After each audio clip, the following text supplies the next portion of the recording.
Muy buenas tardes a todas y a todos. Le doy la más cordial bienvenida a esta clase del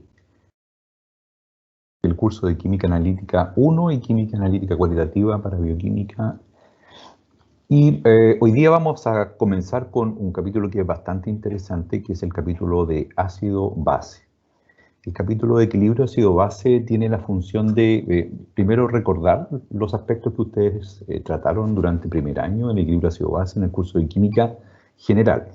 Y segundo, comenzar a integrar los equilibrios ácido-base con otros equilibrios químicos, como por ejemplo el equilibrio de formación de complejos, el equilibrio de precipitación y solubilización de compuestos químicos y finalmente con el equilibrio redox.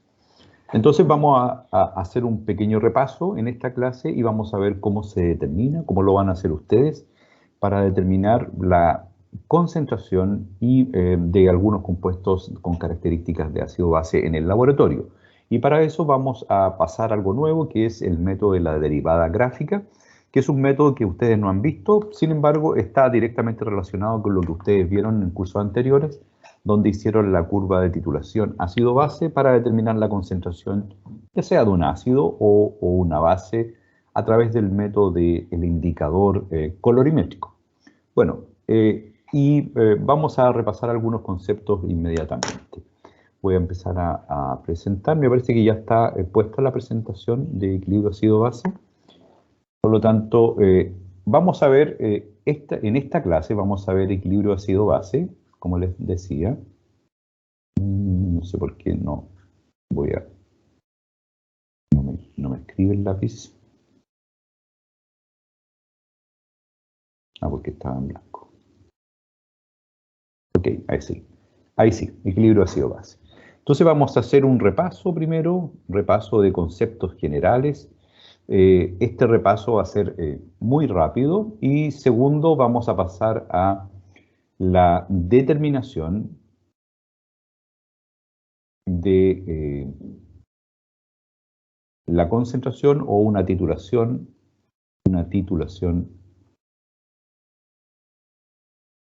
ácido-bases.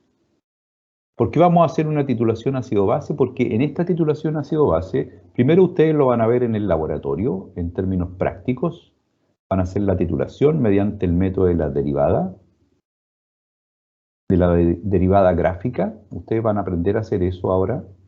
Y segundo, van a poder hacer cálculos de equilibrio químico en función de los equilibrios que se producen en la curva de titulación.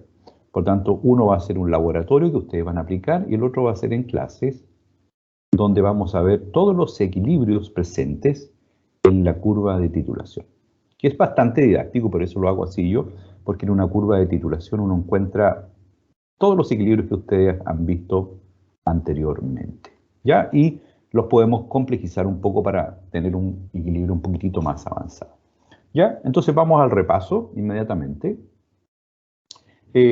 Obviamente las sustancias ácido-base están presentes en toda nuestra vida, están presentes dentro de nuestro organismo funcional, ¿no es cierto? Nuestra fisiología humana tiene mucho de compuestos ácido-base y también en el medio ambiente y en el sector productivo, en el sector donde se producen cosas, transformaciones químicas de los compuestos o de las materias primas, la incorporación de elementos de limpieza, todo está relacionado con compuestos que pueden tener características ya sea de ácidos o bases.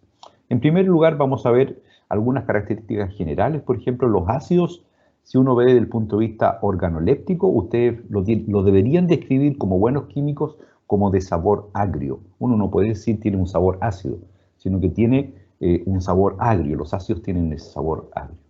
En contraparte, las bases se describen con un sabor amargo, para que ustedes se den cuenta. Algunas veces estos ácidos tienen un cierto sabor o naturaleza en el gusto picante, ¿ya? Entonces, todos estos aminoácidos, estos compuestos que producen el picor en la boca, son compuestos de características ácido-bases.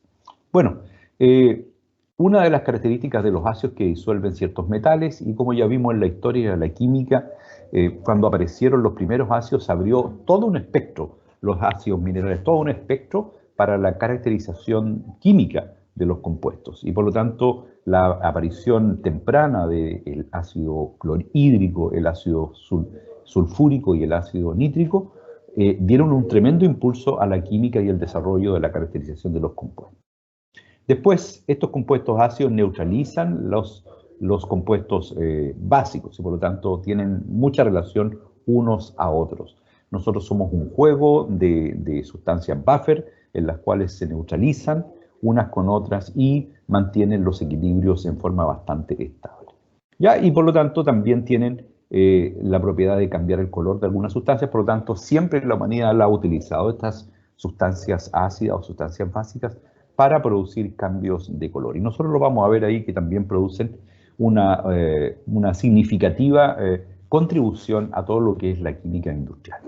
Bien, y características antagónicas como que los bases neutralizan a los ácidos y cambian de color a sustancias también son bastante generales para las características de las bases. Otra consideración es que al tacto las sustancias básicas tienen un tacto jabonoso. ¿Qué significa eso? Las bases tienden a solubilizar las grasas de la piel, ¿ya? Estas fosfolípidos que nosotros tenemos asociados a nuestras membranas celulares tienden a disolverse, ¿ya? Y por lo tanto tienden a formarse una apariencia tipo jabonosa. Bien, algunos ejemplos de sustancias naturales, por ejemplo tenemos el vinagre, la cerveza, el limón, los compuestos cítricos, que son los compuestos, digamos, más ácidos que existen en la naturaleza. Y algunos ejemplos de bases son la piedra caliza, ¿no es cierto?, que es el carbonato de calcio, ¿ya? El carbonato de calcio, algunos detergentes y antiácidos. Antiácidos como en realidad se usaba anteriormente el bicarbonato de sodio, que sería una sustancia básica, pero en general ahora se disuelven algunos compuestos de hidróxido de aluminio con hidróxido de magnesio. ¿Ya? Bien. Bien, aquí podemos definir una sustancia ácida. Este es un repaso de primer año. Según la teoría de Arrhenius, tenemos que compuestos de tipo ácido, ¿ya? Son los compuestos que liberan protones, y los compuestos básicos son los compuestos que liberan OH. Ustedes saben muy bien que esta teoría en realidad no cumple todas las características de descripción que nosotros queremos tener. Ya existen algunas limitaciones, como existen en naturaleza, no todos los compuestos que liberan protones son realmente ácidos. Existen algunos compuestos que consumen protones, OH, perdón, consumen iones de hidroxilo y también se les denomina compuestos ácidos, ¿ya? Entonces hay muchas sustancias también que son bases y que no poseen OH. Bien, y eso dio lugar a una siguiente teoría, que es la teoría de Bronsted-Lowry, ¿ya? En la cual ya se redefine el concepto de ácido-base, un compuesto ácido-base, donde se dice que las especies que tienen tendencia a donar un protón ya son compuestos de tipo ácido. En cambio, los compuestos que tienden a aceptar un protón son compuestos de tipo básico. Por ejemplo, si tenemos una base, sería el amoníaco, que tiende a aceptar el protón del ácido fluorhídrico y formar el fluoruro de amonio, ¿verdad? Ok, entonces se puede, a pesar de que el amoníaco no es un compuesto que tiene un OH, sí tiene propiedades bastante básicas como nosotros las conocemos. Y esto se puede también dar ejemplos de compuestos ácidos que sí tienen la capacidad de producir cambios en el pH. Por ejemplo, el ion aluminio, cuando uno lo disuelve en medio acuoso, puede reaccionar ya con 3 moléculas de agua. En definitiva, comienza a reaccionar una por una y va a formar el aluminio hidróxido o el trihidróxido, trihidróxido de aluminio más 3 protones, ¿no es cierto? O sea, es capaz de hidrolizar el agua. Y por tanto se dice que el aluminio, a pesar de ser un compuesto que no contiene protones, sí tiene característica ácida porque es capaz de disminuir el pH o liberar protones de la solución mediante una reacción química. Entonces esa es la reacción de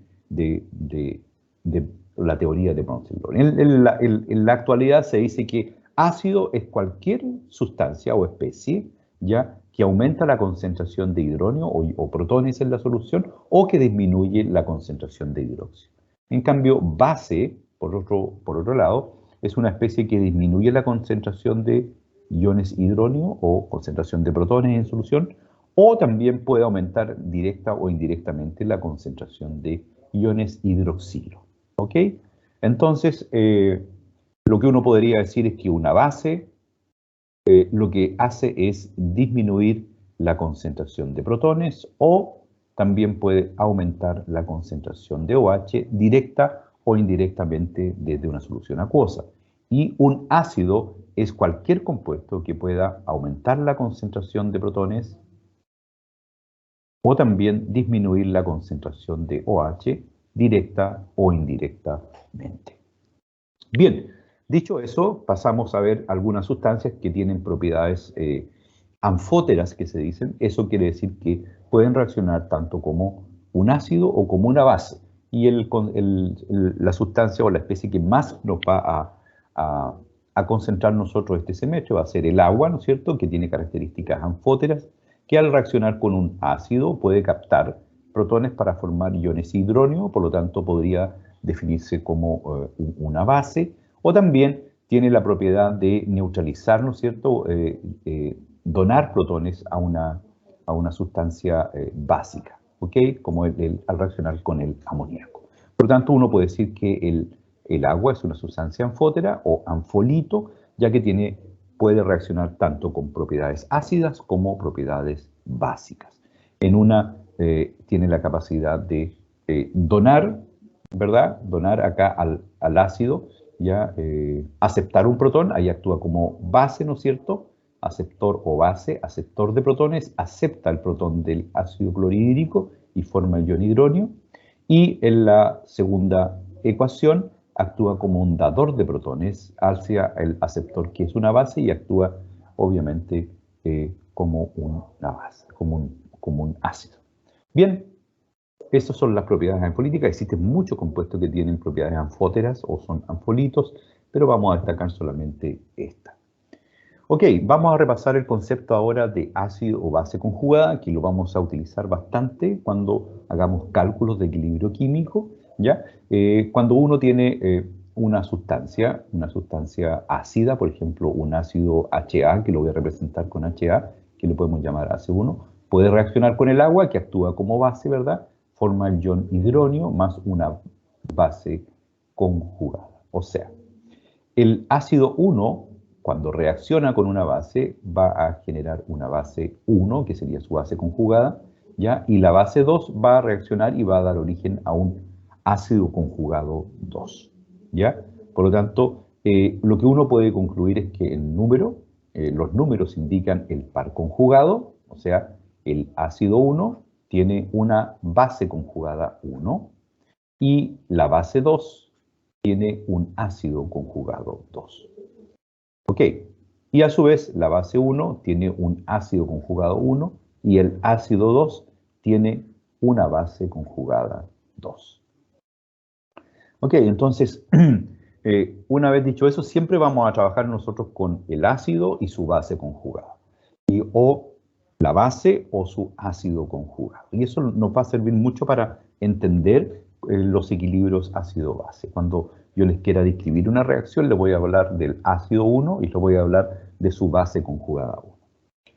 Bien, y vamos a hacer también una clasificación más que nada cuantitativa de la fuerza o la capacidad de liberar protones o OH de un ácido o una base, y su carácter orgánico también o inorgánico, que también nos va a servir para sacar algunas conclusiones. Bien, veamos. Aquí tenemos, si uno trabaja con el ácido fluorhídrico, por ejemplo, tenemos que este sería el ácido 1, ¿verdad? Reacciona con el agua, que sería la base 2, ¿ya? Entonces, el ácido fluorhídrico va a tener una base conjugada, que va a ser el fluoruro. Entonces, el fluoruro pasaría a ser la base conjugada del ácido 1. Ok, y la base 2, que sería el agua, esta es base 2, se transforma en iones hidróneo, que sería su ácido conjugado. Entonces, aquí tendríamos la base 2,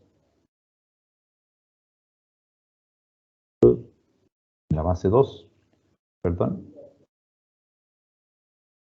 tendría un par conjugado que sería su ácido conjugado 2. Ese sería. Entonces, yo les pido que ustedes sigan este ejercicio, busquen la especie ácida, las denominen y encuentren en el producto, en los productos de la reacción, su base o su ácido conjugado, las especies conjugadas. Es algo que ustedes deben saber hacer en forma bastante rápido dentro del análisis del equilibrio químico. Ok, y si tienen cualquier duda, por favor, me la hacen saber. De acuerdo, como estaba diciendo, de acuerdo a la fuerza de los ácidos comunes, es necesario establecer que nosotros siempre vamos a trabajar ya sea con sus constantes de disociación, y esa constante de disociación va a caracterizar la fuerza con la cual se comportan en medio acuoso estos ácidos o bases. Bien, entonces, si vamos a caracterizar solamente los ácidos, y aquí en esta tabla los tenemos ordenados por el menos logaritmo de su constante de disociación, entonces vamos a decir que el pK sub A es igual al menos logaritmo de la constante de disociación ácida. ¿Por qué se aplica este menos logaritmo? Bueno, es algo relativamente fácil de explicar. Primero, las constantes de disociación ácida fluctúan en rangos o valores bastante amplios. Por ejemplo, varían desde la unidad, por ejemplo, desde 1 hasta 10 elevado a menos 14, por ejemplo, si vemos la constante de disociación del agua. O sea, son 14 órdenes de magnitud. Por lo tanto, para trabajar matemáticamente con 14 órdenes de magnitud, lo más razonable es trabajar el logaritmo, donde cada orden de magnitud, cada 10, ¿no es cierto?, va a estar representado por un número natural. Y eso quiere decir que va a ser mucho más fácil su comprensión.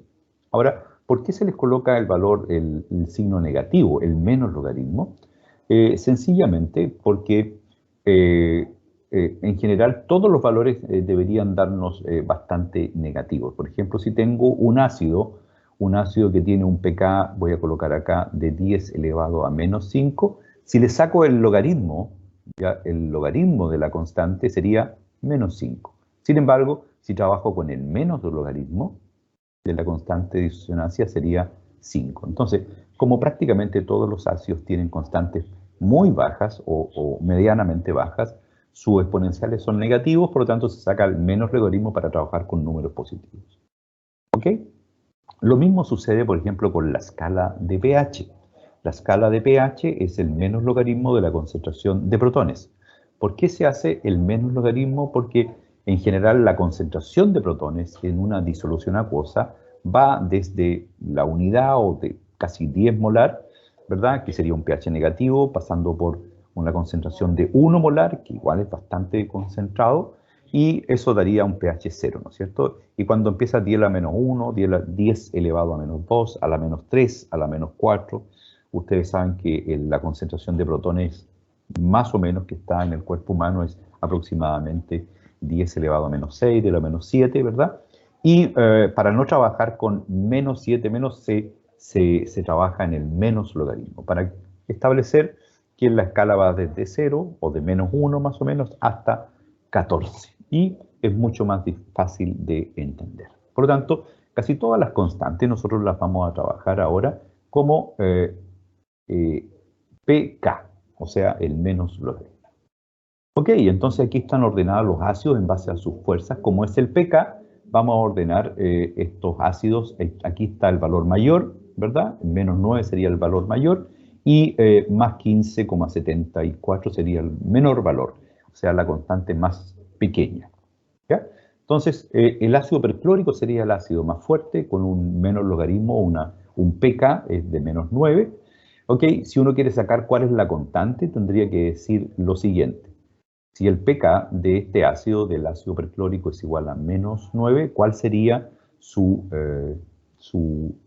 valor? Entonces sería el pK sería 9, esto sería igual a menos el logaritmo de la constante, ¿verdad? Por lo tanto, lo que tengo que hacer acá es despejar la constante x, ¿ya? Y entonces sería el antilogaritmo de 9, ¿verdad? De menos 9. Y ahí nos daría que este ácido tiene una constante bastante alta, que es cercana más o menos, no me recuerdo cuál es la constante, pero es una constante bastante alta. Y se configura el ácido de mayor fuerza que existe en la naturaleza. Después viene el ácido yodhídrico, también con menos 9, un poquito más abajo, el ácido bromhídrico, menos 6, el ácido clorhídrico, menos 3, el ácido sulfúrico, menos 3, en su primera constante de disociación, el ácido nítrico, menos 1,3, y el ácido, este es el clorato, el ácido clórico sería, el ácido, esto sería el clorato, ya el ácido clórico.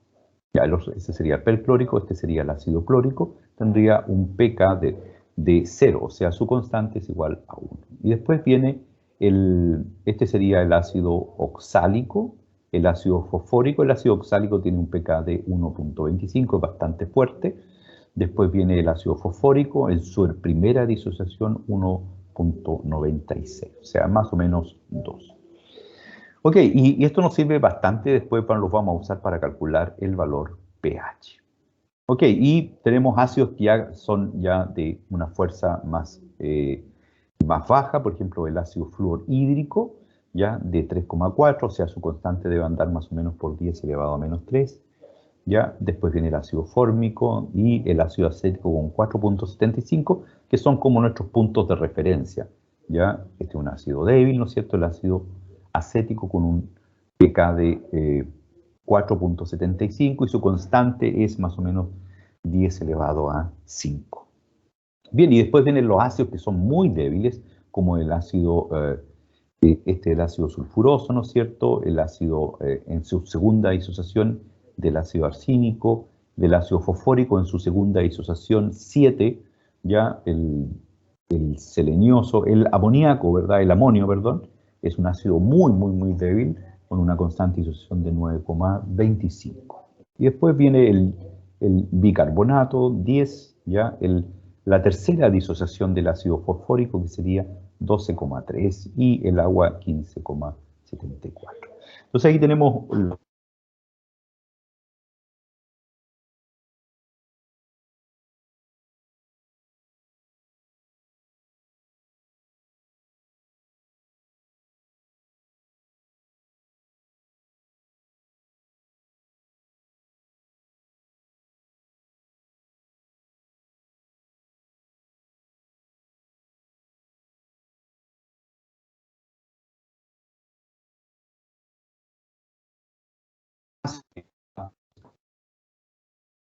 ¿correcto? Bien, seguimos entonces, y acá vemos un gráfico en el cual se ordenan los ácidos que están en la tabla desde mayor acidez, ya desde mayor acidez en este punto hasta menor fuerza, ¿verdad? Ya pasando por los ácidos que son medianamente fuertes y los ácidos débiles. Bien, entonces lo que podemos decir que un ácido fuerte va a tener un menos logaritmo de la constante o un pK menor a 0, por lo tanto, si nosotros consideramos esto, todos estos que están acá, serían ácidos bastante fuertes. Después tenemos los ácidos medianos entre 0 y 4, que serían estos que están acá. Y después serían los ácidos débiles entre 4 y 10.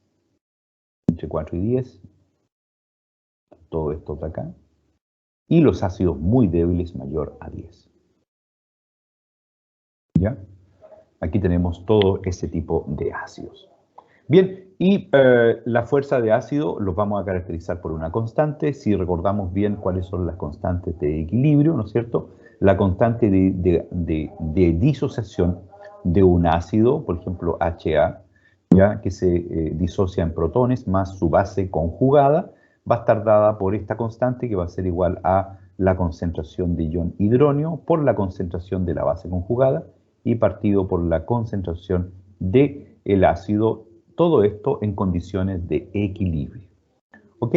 Pero como esta concentración es relativamente constante, ya la concentración de agua es de 55,5 mol por litro o molar, ¿verdad? Lo que nosotros hacemos es descartar esta especie porque no varía durante la reacción y por lo tanto nos quedamos con que la constante de disociación ácida va a estar dada por la concentración en equilibrio de la base conjugada y esto dividido por la concentración de protones en el equilibrio. ¿Bien?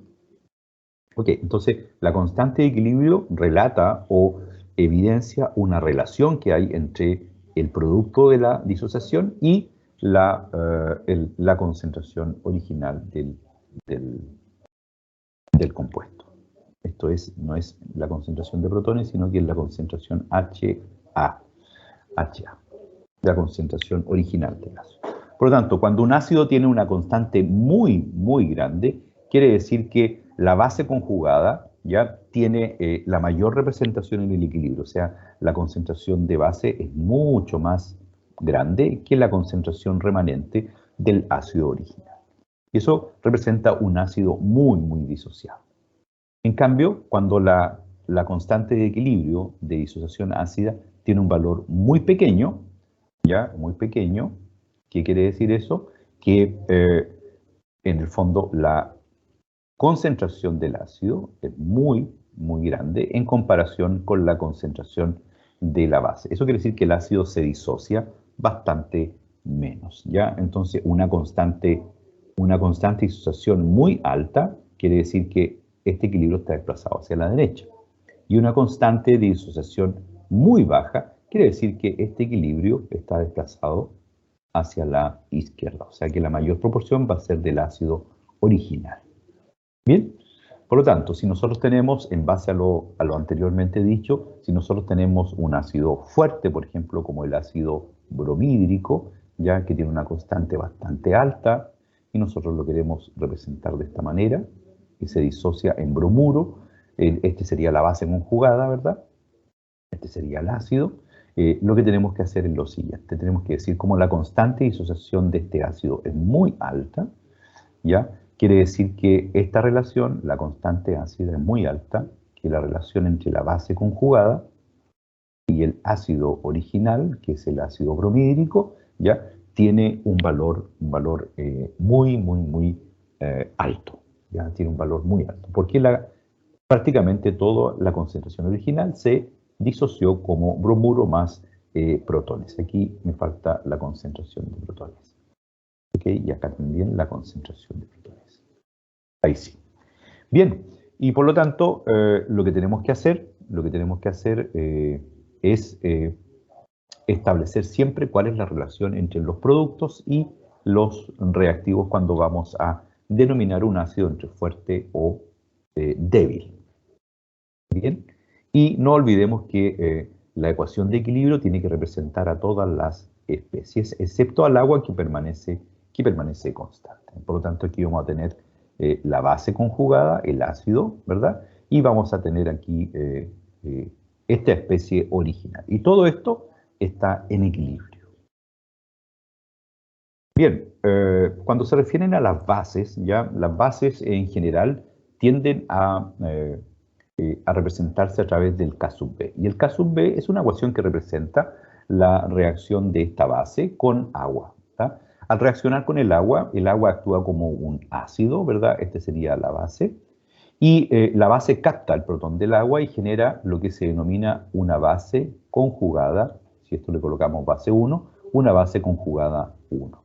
¿Ya? Y el agua, como actúa como un ácido, que sería el ácido, genera una base conjugada 1.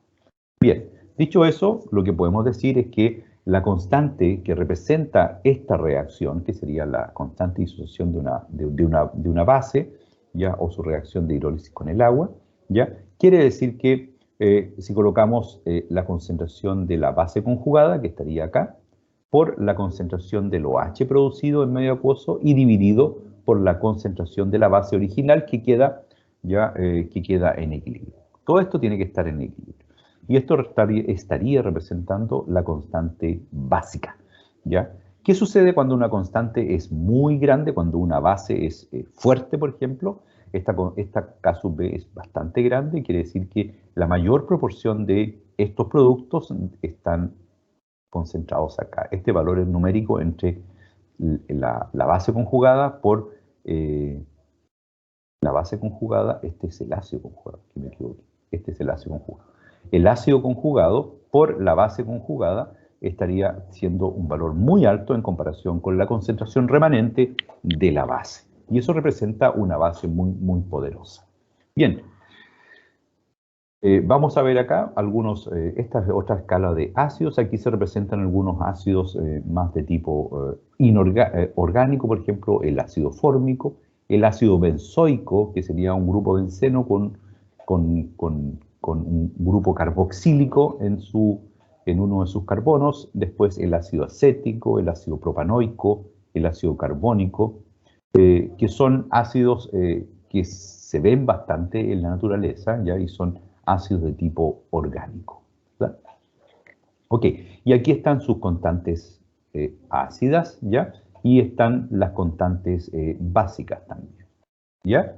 Entonces aquí tenemos que el ácido sulfuroso se disocia en protones más hidrógeno sulfito o bisulfito, y aquí está la constante asociada al bisulfito. Entonces aquí en este gráfico tenemos tanto la constante ácida como la constante básica de la base conjugada. Esto sería la base conjugada de este ácido. Veamos acá. El ácido fosfórico, por ejemplo, voy a colocar el ejemplo del ácido fosfórico. Su primera disociación es 7,5 por 10 elevado a menos 3, o sea, su pK1 sería más o menos de 2, más o menos 2, ¿ya? ¿Y cuál sería la constante básica de esta base conjugada que se produce al disociarse? Sería 1,3 por 10 elevado a 12, ¿ok? Bien. Entonces, espero que haya quedado claro cuál es la relación entre la constante ácida y la constante básica de la base conjugada que se produce al disociarse un ácido. Bien, entonces, si los ácidos acá están ordenados ya en orden ascendente de fuerza, aquí están los ácidos más fuertes y aquí están los ácidos más débiles, acá debiera ser lo contrario, ¿no es cierto? Las bases conjugadas que se producen acá son las bases más fuertes y las bases que se producen conjugadas de los ácidos más fuertes son las bases conjugadas que tienen menos fuerza. Y aquí eso se demuestra también en las constantes. Esta base conjugada tiene una constante de 8,3 por 10 a la menos 13 y la base conjugada del ácido sulfídrico, del disulfídrico, es 7,2 por 10 a la menos 2. O sea, esta es un ácido muy débil y su base es una base muy, muy fuerte, ¿ya? Su base conjugada. Por lo tanto, existe una relación inversa entre fuerza del ácido y la fuerza de su base conjugada, lo cual también se representa en el valor numérico de las constantes de equilibrio representada por la K sub A y la K sub B, o la constante de base. Ahora vamos a ver, una vez dicho eso, vamos a ver la titulación ácido-base. La titulación ácido-base es un procedimiento analítico que nosotros lo vamos a ver ahora por segunda vez. Entiendo que en primer año ustedes vieron la titulación ácido-base para determinar la concentración de una especie con características ácido-base. Bueno, eso permanece igual. Si ustedes se dan cuenta, acá en la definición o el objetivo es la determinación de la concentración de un analito, y este analito tiene propiedades tanto, puede tener ácidas o básicas. ¿Les parece? Entonces, si el analito es un ácido, ¿ya? Se va a titular con un titulante, ¿ya? Se va a neutralizar con un titulante básico, ya que va a ser una base, para que exista una relación ácido-base. Y viceversa, si el analito tiene propiedades básicas, es una base, ya se va a hacer titular con un compuesto ácido para generar, obviamente, una reacción ácido-base, que en este caso la vamos a denominar una neutralización y cuyo producto es el agua. Ok. Entonces, dicho eso, vamos a decir que si el objetivo es obtener la concentración de un analito, ¿ya? Hay ciertos conceptos que debiéramos repasar. Por ejemplo, el titulante, ¿ya? El titulante es el reactivo cuya concentración es conocida, ustedes deben conocer, ¿ya? Y reacciona con el analito, o sea, con la sustancia a investigar. ¿Ok? Acá no está dicho, el titulante reaccionan, ¿verdad? El titulante reacciona con el analito y la reacción es una reacción de neutralización cuyo producto, como dije anteriormente, es el agua. Ok, entonces vamos a decir también que la medida analítica que uno va a visualizar o a medir, ¿verdad? En esta titulación ácido-base es el volumen de titulante gastado para completar la reacción de titulación. Ok, y este volumen que nosotros vamos a encontrar acá, ya está asociado por un concepto, ya, que es el punto de equivalencia, ya. El punto de equivalencia, que en general yo lo voy a abreviar en esta forma, el punto de equivalencia. Por lo tanto, ¿en qué consistiría el punto de equivalencia? El punto de equivalencia es cuando los equivalentes o el número de moles del analito, ¿ya?, va a ser igual al número de moles, ¿ya?, del titulante. O sea, existe una igualdad, por eso se denomina el punto de equivalencia. Ok, y algo que caracteriza generalmente a los puntos de equivalencia es que existe una variación brusca del valor pH, ¿ya? Eso quiere decir que ustedes vamos a ver ahora una curva de titulación, ¿ya? Y en la curva de titulación va a haber una variación muy grande del valor pH de la disolución cuando se establezca ese punto de equivalencia. Bien, entonces, este punto de equivalencia, ¿cómo se puede visualizar? Se puede visualizar mediante indicadores ácido-bases o indicadores coloreados, los cuales ustedes vieron en primer año, pero también se puede usar utilizando un instrumento denominado el pHímetro. ¿Ya? El pHímetro se compone con un sensor de pH, un sensor de concentración de protones, ¿ya?, que en general se denomina un electrodo de vidrio. ¿Ya? Entonces, el electrodo de vidrio, que vamos a proceder a explicar cómo funciona, es un sensor electroquímico que es sensible a la concentración de protones. ¿Ok? Y le vamos a denominar un electrodo de vidrio. Y como es un sensor electroquímico, bueno, necesitamos medir la electricidad. Entonces lo que se va a determinar acá es el valor de un voltaje. Entonces el pHímetro está integrado por el sensor más un voltímetro. O sea que mide, ¿ya?, mide el voltaje. Y ambos dispositivos, tanto el sensor como el voltímetro, constituyen lo que se denomina el pHímetro, ¿ya?, que es el compuesto, es un instrumento que determina la concentración de protones o es sensible a la concentración de protones en la disolución. Ahora, la pregunta es, ¿se puede determinar la concentración de protones de una disolución midiendo directamente con el pHímetro? Sí, pero no es una medición tan exacta y tampoco es precisa. Eso quiere decir que los pHímetros entregan un valor que es una aproximación bastante real, pero es una aproximación a la concentración de protones que tiene la disolución.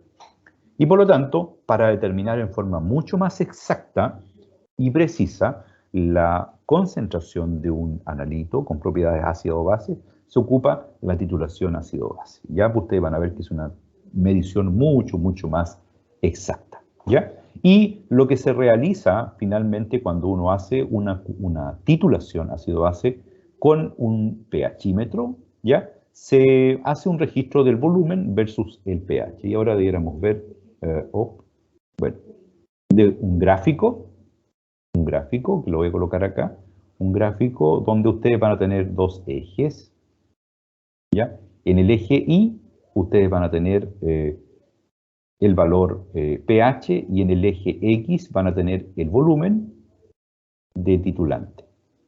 ¿Ya? ¿Ya? Y ese volumen de titulante generalmente se mide en mililitros. Bien, por lo tanto, como les dije anteriormente, lo que se mide en una titulación ácido-base es el volumen, ¿ya? Y por lo tanto después vamos a hacer un gráfico donde ustedes midan el volumen que van agregando y van midiendo constantemente el valor pH que tiene esa disolución. Bien, y esto les va a dar una curva de titulación que es que tiene una función matemática que vamos a estudiar posteriormente. Bien, entonces, establecido que vamos a ver en este curso la titulación ácido-base desde dos puntos de vista. Primero, para estudiar el procedimiento analítico de titulación ácido-base y enseñarles una forma de calcular el punto de equivalencia que va a ser a través de la derivada gráfica. Eso es por un lado. Y segundo, vamos a utilizar la neutralización o la titulación. Hola, estoy en clases. Vamos a utilizar la titulación, disculpen, vamos a utilizar la titulación como para trabajar con los equilibrios químicos, ¿ya? Con los equilibrios químicos. Porque en la titulación ácido-base se conjugan múltiples equilibrios químicos que a medida que va avanzando la titulación los vamos a ir calculando y vamos a establecer qué tanto coinciden nuestros cálculos con los valores que nosotros medimos a través del pH. Entonces, nos va a servir mucho para tener una retroalimentación de qué tal estamos calculando. ¿Bien? Bueno, la titulación o base, por ejemplo, algunos analitos, titulantes que se ocupan, y el analito son los principales actores de este procedimiento. ¿Ya? ¿A qué vamos a llamar titulantes? Vamos a llamar titulantes a los compuestos que reaccionan con nuestro analito, que es el compuesto que nosotros queremos determinar, ¿verdad? Aquí, como está la definición, el analito es el compuesto que se determina. ¿Y qué es lo que se determina? Se determina su concentración. ¿Bien? Y el reactivo que lo neutraliza o que genera esa reacción de neutralización es el reactivo que se denomina titulante, o sea, el reactivo usado para la determinación o para ejercer la reacción de neutralización. ¿Ya? La reacción de neutralización. Ok, por lo tanto, si decimos que si el analito es un compuesto ácido, obviamente lo que tenemos que hacer es titular, el titulante será un compuesto básico, ¿ya? El titulante es una base. Y viceversa, si el analito es una base, vamos a tener que titularlo con un reactivo titulante que tenga características ácidas. Bien, para que exista esa reacción de neutralización y se produzca la titulación. Bien, algunos ácidos inorgánicos son el ácido clorhídrico, el nítrico, el fosfórico, el sulfúrico, el arsínico y el ácido sulfuroso. Y bases conjugadas de esto sería el monohidrógeno, el dihidrógeno fosfato, monohidrógeno fosfato, el bisulfato o el monohidrógeno sulfato, ¿ya? Dihidrógeno arseniato y el monohidrógeno, el sulfuro monohidrógeno o el bisulfuro. Ok, ácidos carboxílicos ya los vimos, algunos ácidos que tienen propiedades orgánicas que son bastante importantes, como el ácido acético, el ácido oxálico, y esto sería el ácido tártrico, ¿ya? El ácido tártrico. Son ácidos que están comúnmente en brebajes, por ejemplo, el vino, ya algunos aguas, qué sé yo, en descomposición se van produciendo estos aminoácidos, o estos compuestos carboxílicos. ¿Ya? Y algunas bases típicas que nosotros vamos a encontrar en la naturaleza son las aminas, que pueden ser primarias, secundarias o terciarias, de acuerdo al número de uniones que tengan con distintos elementos distintos al hidrógeno, y compuestos como las anilinas y los alcaloides, bases púricas, bases pirimídicas, por ejemplo, en la naturaleza, son bases orgánicas que son de alta presencia en nuestro quehacer como químicos. Bien, aquí les presento al pHímetro, ¿no es cierto? Acá a la derecha van a tener un pHímetro que está constituido por un voltímetro, ya, más un sensor de pH, y aquí vamos a tener lo que se denomina el electrodo. Voy a escribir acá mejor. De vidrio. ¿Ya? Y este sería el voltímetro, que no es un voltímetro de los que ustedes pueden comprar en una ferretería, sino que es un voltímetro que capta o que es capaz de medir pequeños voltajes que se van a producir en este electrodo de vidrio, que es sensible a la concentración de protones. Bien, y afortunadamente para ustedes, aquí ustedes pueden medir tanto en milivoltios o pueden medir directamente el valor pH de la disolución. Lo voy a agrandar un poquitito para que lo vean mejor.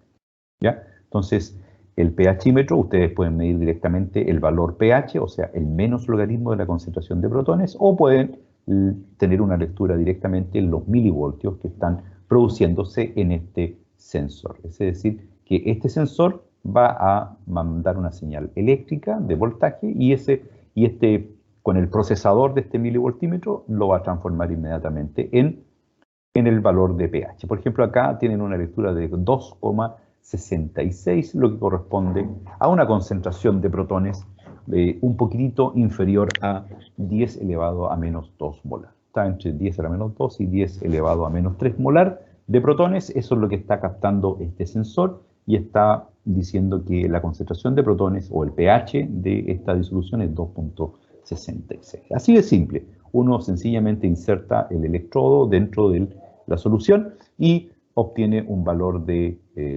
pH. Bien, ¿cómo se hace esta titulación? Esta titulación se hace a través de, como es un método volumétrico, lo que nosotros colocamos acá es en una bureta, como ustedes ya saben, se coloca el reactivo titulante. Bien, el reactivo titulante.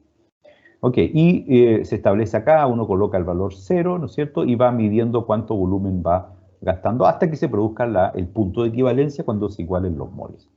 Bien, en el recipiente inferior uno incluye un volumen determinado de analito. Por lo tanto, aquí tenemos el volumen, ¿ya? Voy a colocar de la muestra, ¿ya? El volumen de la muestra. Y lo que nosotros necesitamos conocer es la concentración de la muestra, que en realidad sería nuestra incógnita, ¿verdad? Y lo que tenemos acá es el titulante. El titulante, ustedes tienen una concentración de titulante que es conocida, ¿ya?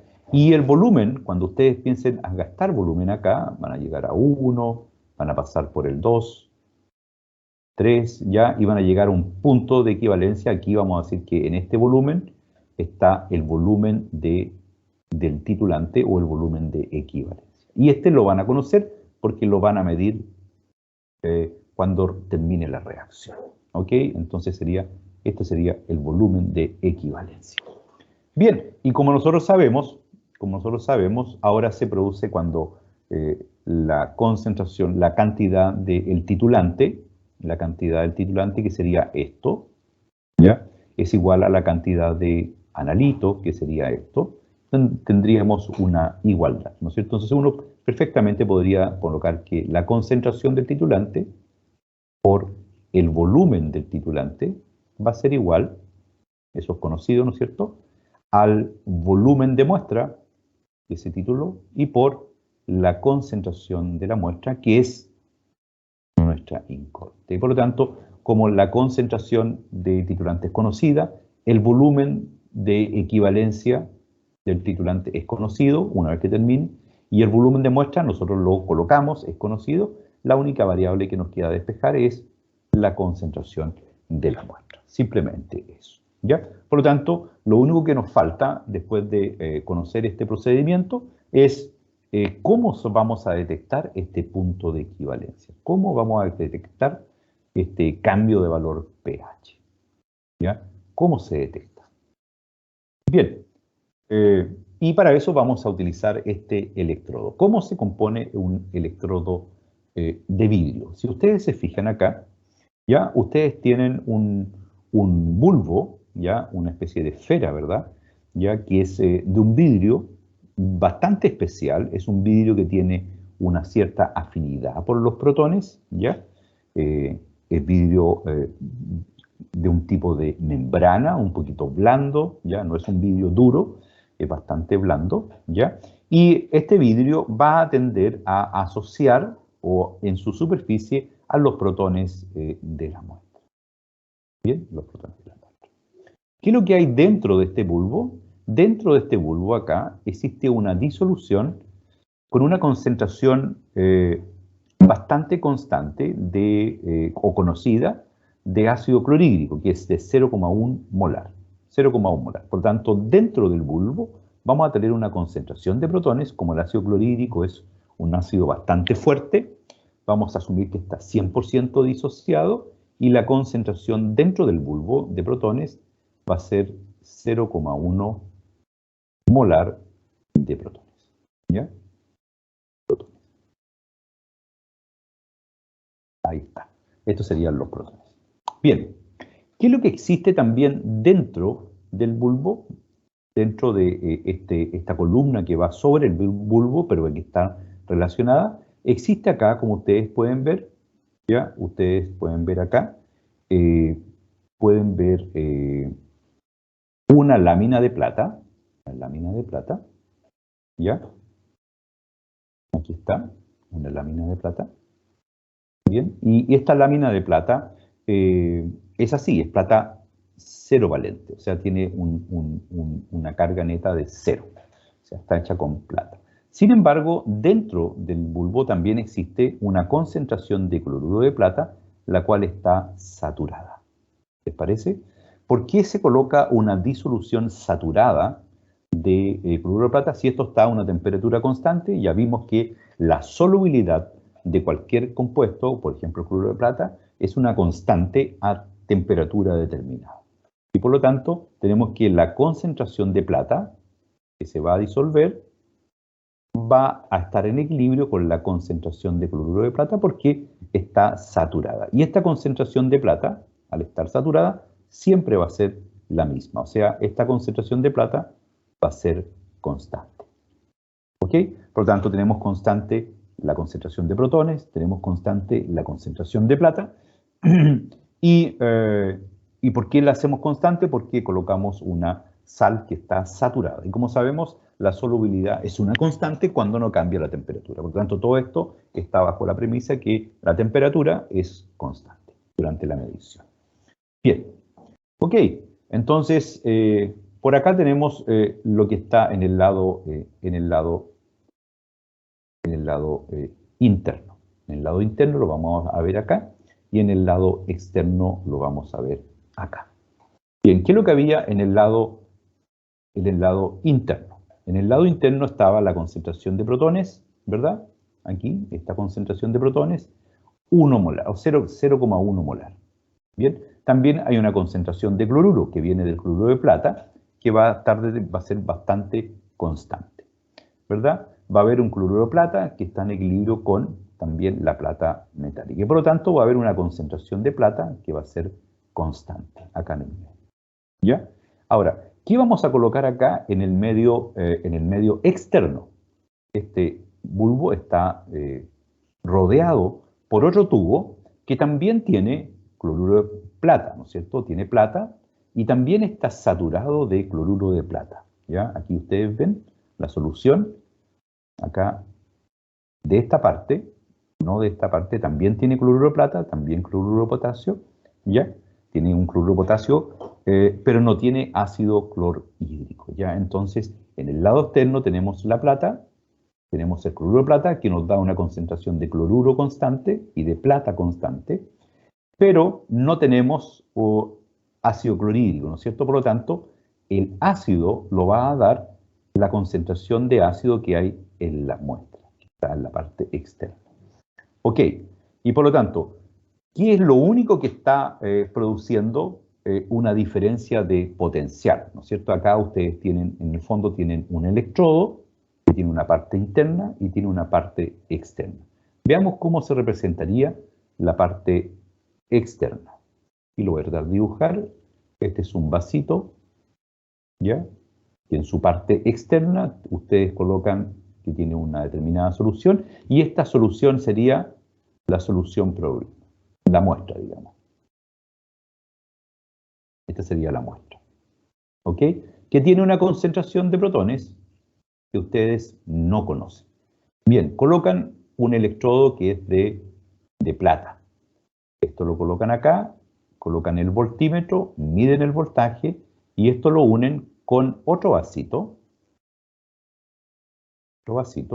que va a representar el lado interno, el cual tiene una concentración de protones igual a 0.1 molar. Colocan un electrodo de plata, ¿ya? Colocan cloruro de plata saturado para que su concentración sea constante, al igual que acá, ¿ya? Y juntan esto. Y ahora miden el voltaje.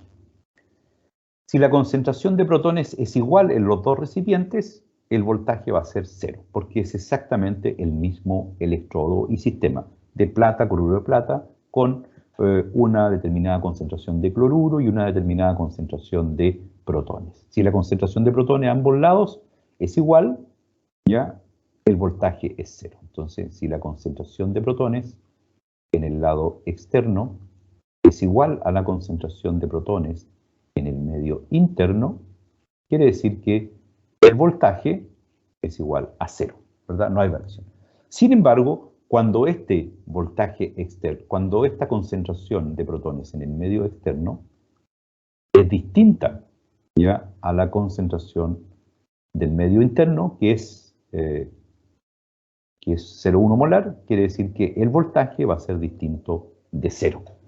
Y por lo tanto, el voltaje va a ser proporcional a la concentración o va a estar relacionado, este voltaje va a estar relacionado con la concentración de protones del medio externo. Bien, y por eso se dice que este bulbo tiene una propiedad, tiene una membrana que es sensible a los protones, ¿verdad? Y está representando lo que hay en el medio externo. Entonces aquí tenemos medio externo y medio interno y medio interno. Bien, así funciona simplemente el sensor. Es un sensor electroquímico que tiene dos compartimientos, un interno y externo, que son prácticamente iguales y en lo único que se diferencian ya va a ser en la concentración de protones. Y esa concentración de protones, esa diferencia de la concentración de protones entre el medio interno y externo va a dar origen a un voltaje. Y ese voltaje está asociado a un valor pH. ¿Ok? Bien. Entonces, ¿cómo vemos o evidenciamos una curva de titulación o de neutralización? En este rango, en este valor, en este eje, que es en el eje Y, vamos a tener el valor de pH. Y este valor pH va a estar dado por el voltímetro. En el eje X vamos a tener el volumen, ¿ya?, de titulación o de titulante. ¿Ya? Por lo tanto, lo que tenemos que ir haciendo es colocando, aquí está el volumen 0, este sería el punto inicial, antes de titular, ¿ya?, medir el pH de la disolución. Entonces aquí tenemos un valor pH. ¿Qué es lo que sería esto? Esto sería el pH de la muestra, ¿ya?, sin agregar titulante, o sea, antes de titular.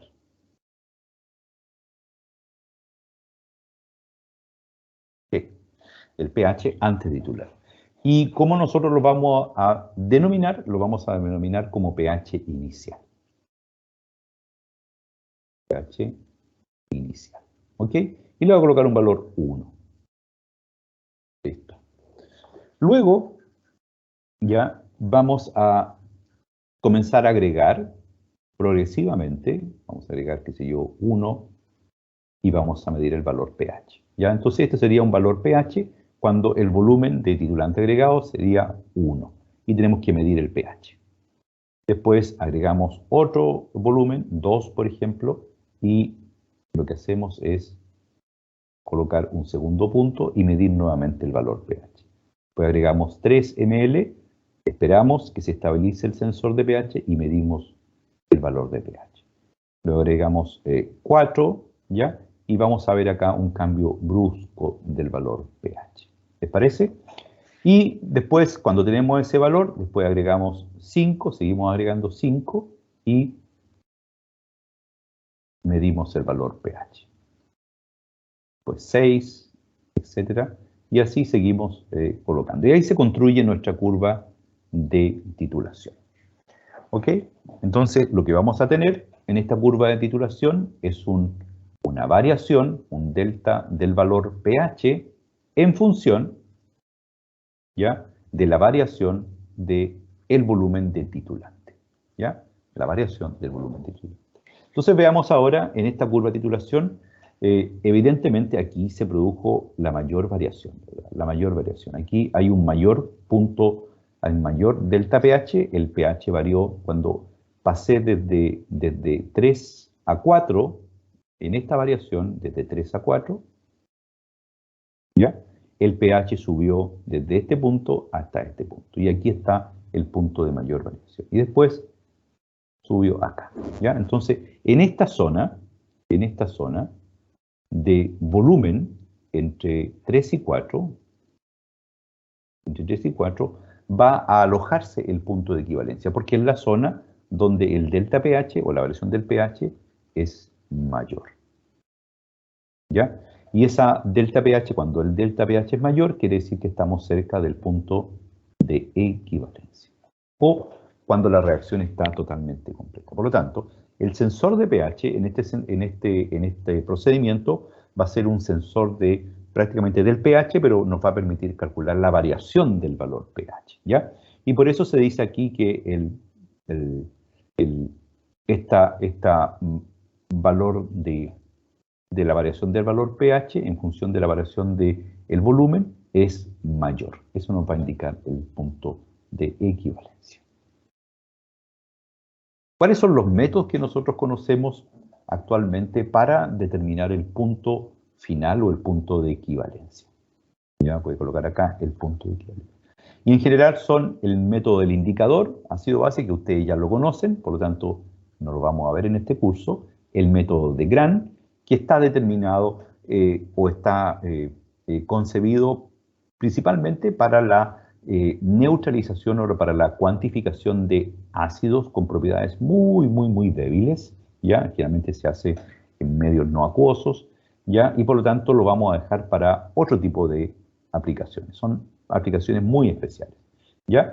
Y cuando uno hace una curva de titulación, lo que coincide, ¿ya?, en la curva de titulación es cómo determinar el punto final, ya es que uno tiene que determinar ese punto final que uno sabe que se produce la mayor variación del valor pH, ¿ya? Esta variación del pH es mayor, ¿ok? Y para eso nosotros podemos utilizar el método que yo denomino mano-ojo, o sea, más o menos así, viendo dónde está el punto de mayor inflexión, pero también se puede ocupar el método de la derivada gráfica, que es el método que vamos a pasar en esta clase. Bien, ¿cómo lo vamos a hacer?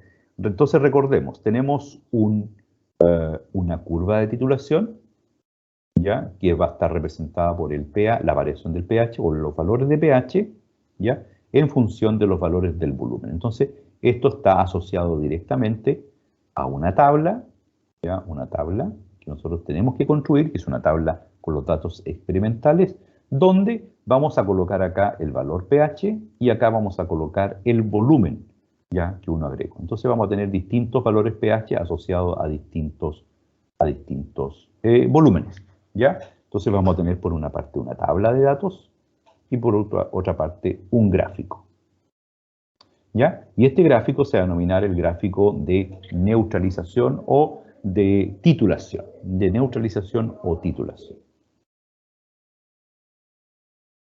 ¿ya? Entonces, neutralización o titulación. Y esto va a estar asociada a esta tabla de datos de la neutralización o la titulación.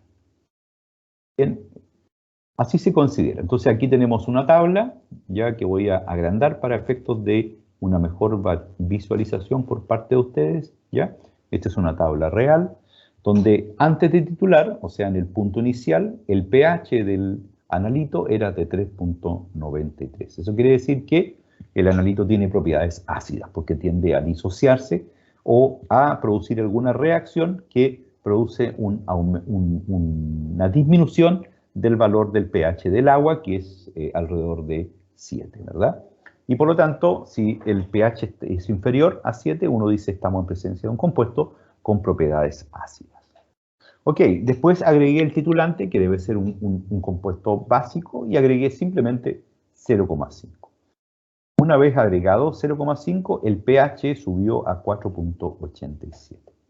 Ok, una vez estabilizado ese valor pH, agregué 0,5 más, o sea, establezco un valor de 1 mililitro de titulante y el pH asciende hasta 5,2. Y así voy en forma progresiva, aumentando de 1 en 1 después. De 1 paso a 2 mililitros, 5,5, a 3 mililitros, 5,78. Ustedes ven que existe un leve incremento a 4 ml, 5.97, 5 ml, 6.65, 6 ml, 6.33, 7 ml, 6.52. Y voy graficando todos esos puntos, ¿ya? Aquí vamos a estar más o menos, vamos a llegar al 9, aquí está el 9, ¿verdad? 9 y tenemos un incremento progresivo del valor de pH, pero es bastante suave. Sin embargo, cuando uno pasa de 9 a 10, ya se produce una inflexión en esta curva, de 9 a 10, ¿verdad? El valor de pH de 9 a 10 pasa desde 7,1 a 9,18. Es un incremento bastante notable. Luego, si agrego 0,1 ml, 0,1 de 10 a 10.1, el valor aumenta significativamente a 10.22. O sea, pequeñas variaciones de volumen, acá está de 9,9 a 10 y de 10 a 10,1, pequeñas variaciones en el volumen de titulante producen grandes cambios en el pH. Y por lo tanto aquí estamos encontrando definitivamente si la variación de pH es mayor que 2 unidades de pH, o sea, la concentración de protones ya varió en 2 órdenes de magnitud. Eso quiere decir en 100 veces, ¿no es cierto? Más de 100 veces varió simplemente al agregar 0,1 a 0,2 ml más del titulante. ¿Ya? Y por lo tanto, si uno piensa en la definición que el delta pH es mayor, ¿ya? ¿Cuándo existe el punto de equivalencia? El punto de equivalencia debería estar alrededor de 9,9 a 10,1. Bien, y después se continúa la titulación, se agregan 11 ml, ¿ya? Y el pH sube a 11, 12 ml, 11,5, tiende a estabilizar. Si ustedes ven entre 11 y 14 ml, entre 11 y 14 ml, el pH no sube más allá de 0,5 unidades de pH, un poquito más arriba de 0,5 unidades de pH. Por lo tanto, ya no es significativo. Si nosotros graficamos esto, nos damos cuenta que tenemos lo siguiente, ¿ya? Existe un pequeño incremento, tenemos una alta inflexión en este punto, alrededor de 10, donde ya detectamos que estaba el punto de equivalencia, y luego de eso se produce nuevamente una disminución de el ascenso o la variación del valor pH. Ok, por lo tanto es intuitivo, ¿no es cierto?, decir que el valor de pH debe estar más o menos en 10, o sea, el valor del punto de equivalencia debe estar aproximadamente alrededor de los 10 mililitros del titulante, que acá se dice que es hidróxido de sodio, cuya concentración debe ser conocida. Ya, entonces aquí podríamos nosotros determinar el punto de equivalencia mediante el método de mano-ojo, ¿verdad? Aquí, voy aquí a bajar, considerando que más o menos acá está la mitad, ¿ya? Hay muchas formas de hacerlo, y esto me daría que está más o menos alrededor de 10, ¿ya? Hay mucha gente que hace lo siguiente, hace una extrapolación de esta línea, después hace una extrapolación de esta otra, ¿ya? Después calcula la distancia que hay desde aquí a acá, ¿ya? Y calcula la parte media, y esa parte media la interpola hacia abajo. Bueno, hay distintas formas, ¿ya? Uno lo puede hacer en forma bastante intuitiva, pero existe una forma matemática. Y vamos a la forma matemática. ¿Qué es lo que tenemos acá? Tenemos variación de pH, ¿ya? Esta curva me estaría indicando la variación de pH en función de la variación de el volumen de hidróxido. Y eso corresponde a la definición de una derivada. ¿A qué corresponde la derivada de una función? La derivada, matemáticamente, la derivada de una función corresponde a la variación de un eje, del eje Y, por ejemplo, con respecto a la variación del eje X, que es lo que se está produciendo acá. Por lo tanto, si uno calcula la derivada o ve, analicemos, por ejemplo, cómo se calcula la derivada en un punto. Si ustedes se recuerdan de matemática del primer año, ya la derivada de un punto se calcula con la pendiente, ¿verdad? El valor de la pendiente. Entonces esto es proporcional al valor de la pendiente en cada punto. ¿Ya? En cada punto. Bien, ¿cómo serían las pendientes? Imagínense que ustedes van caminando, ¿ya? Ustedes van caminando acá, ¿ya? Y tienen que hacer un ascenso. ¿Cómo sería la pendiente de esta primera etapa? Yo diría que la pendiente es relativamente constante, ¿ya? Voy a representar por alfa la pendiente, es relativamente constante. Me quedo mal, ¿ya? Entonces voy a escribir mejor, pendiente es relativamente constante en esta parte. Sin embargo, ¿qué pasa en esta parte? Voy a tratar de dibujarnos a nosotros acá. ¿Ya? ¿Qué es lo que sucede en esta parte? La pendiente aumenta.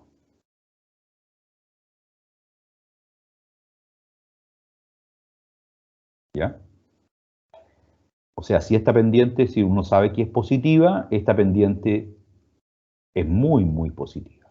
¿Bien? ¿Y qué sucede después de esta otra parte, de aquí para acá? Uno dice que aquí la pendiente,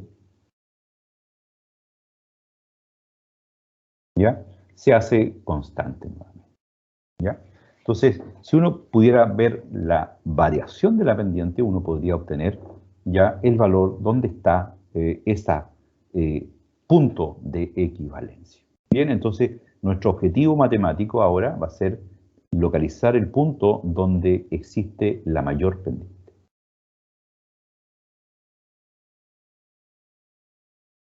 ¿Dónde va a estar esta mayor pendiente? Obviamente va a estar en este rango, donde la pendiente uno intuitivamente dice que sí, aquí se da la mayor pendiente, pero exactamente matemáticamente, ¿cómo lo podemos hacer? Entonces, pues para eso vamos a calcular la primera derivada. Entonces, ¿cuál es la definición de la derivada? La derivada sería el delta pH, ¿ya? En función partido por el delta V, o lo que se denomina el delta I partido por el delta X, ¿verdad? Entonces, lo que tenemos aquí es tratar de buscar o graficar nuevamente cuál sería el gráfico de esa pendiente. Entonces, la pendiente acá, aquí tenemos nuevamente la curva de titulación, ¿verdad? La pendiente acá es bastante constante, por lo tanto aquí debiéramos encontrar el mismo valor de la pendiente, ¿verdad? El mismo valor. Sin embargo, acá es una pendiente que es un poquitito mayor al principio. Al principio vamos a tener una pendiente que es mayor. Ya, pero después se estabiliza el valor de la pendiente y aquí la pendiente empieza a subir, a subir, a subir y después se estabiliza, yo diría que prácticamente en el mismo valor de pendiente positiva que tenía al principio. Pero hay un punto, una zona dentro de la curva de titulación donde esa pendiente es mucho mayor. Bien, entonces lo que vemos acá en este gráfico es, lo que vemos acá en triángulos está graficado el valor de la pendiente, o sea, el valor del delta pH, perdón, partido por el delta B de la curva de titulación. Esta es la curva de titulación que está representada con cuadrados negros, ¿verdad? Entonces, en este mismo gráfico estamos graficando, en este mismo gráfico estamos incorporando el gráfico de la pendiente. Entonces, como les dije anteriormente, aquí la pendiente entre estos dos puntos es bastante alta en comparación con la que viene, por lo tanto aquí tiene un valor entre 2 y 5, más o menos un 2,5. Luego esta pendiente se reduce, ya empieza a bajar y después se hace constante. En todo este trayecto se hace bastante constante y uno puede decir que es positiva, pero en realidad es bastante bajita, tiende a estar cerca del cero. Sin embargo, el valor de la pendiente, cuando uno pasa de este punto a este punto, ya tiene que el valor de la pendiente aumenta bastante. Y cuando pasa de este punto al siguiente, ya tiene que el valor el valor de la pendiente se hace prácticamente, aquí llega un pic, ¿no es cierto? Y después, desde este punto hasta el otro punto, sigue alta, prácticamente con la misma pendiente, estos dos puntos tienen la misma pendiente, y luego empieza a bajar, y ahí se toma este punto.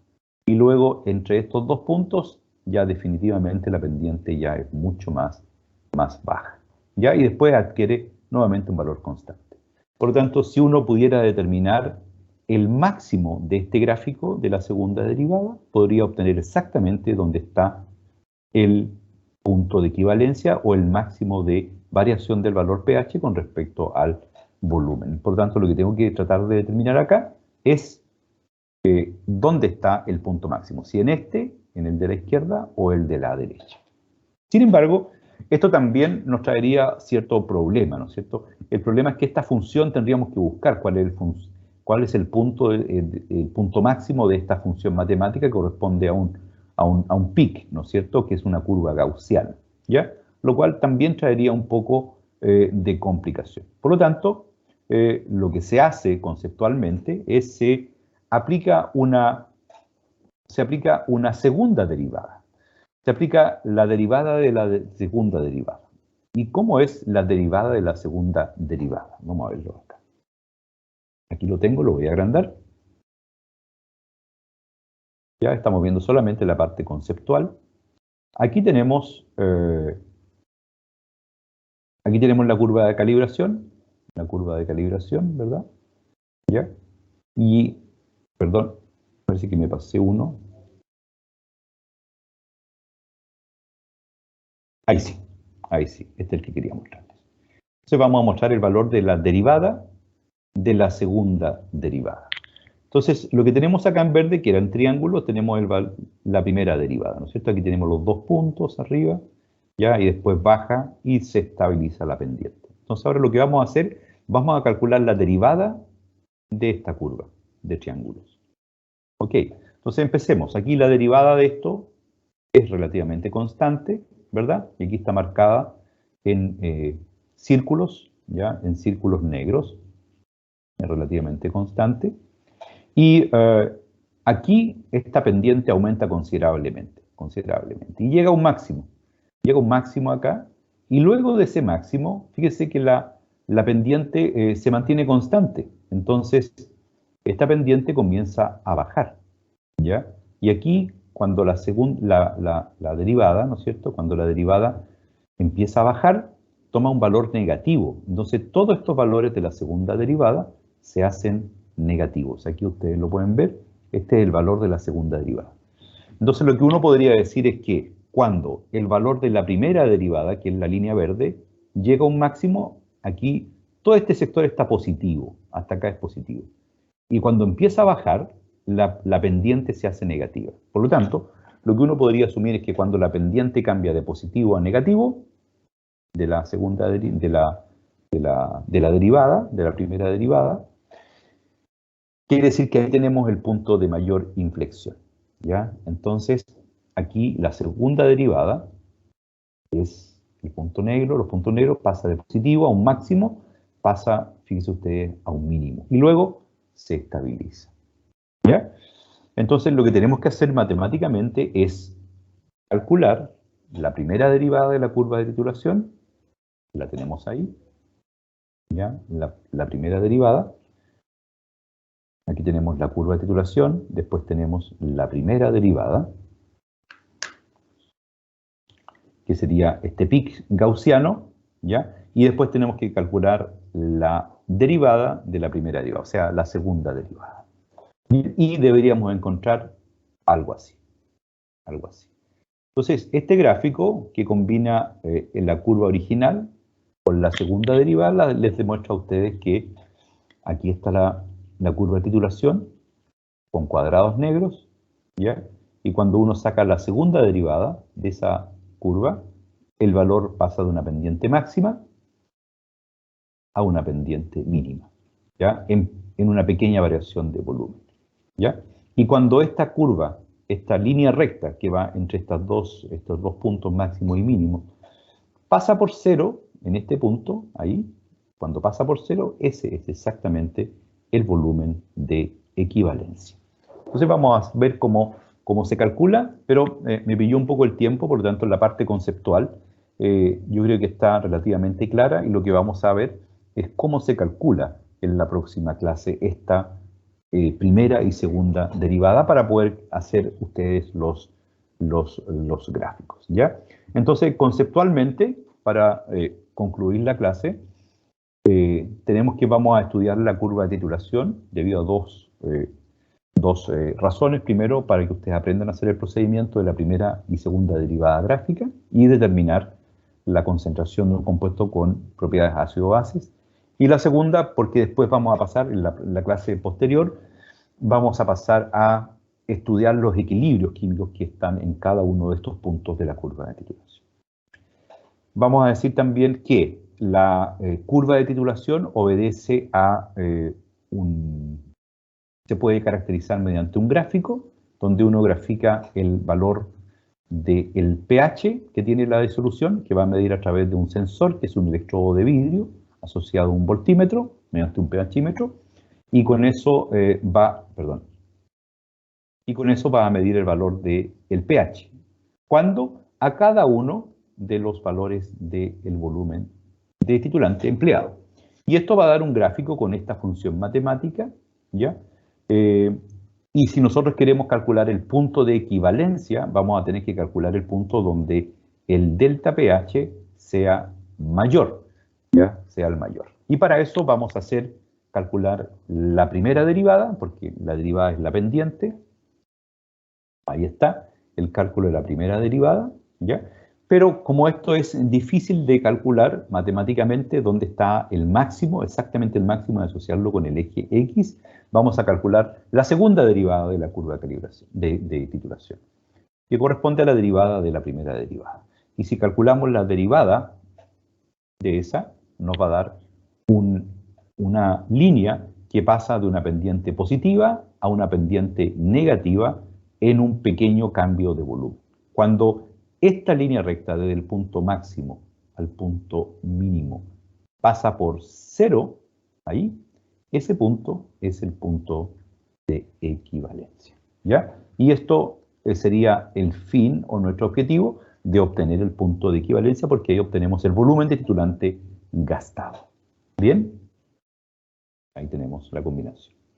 Ahí tenemos la segunda derivada desde el punto máximo al punto mínimo. Ahí cambia de signo la derivada y por lo tanto en ese punto está el punto de equivalencia. ¿Ya? Me faltó la P.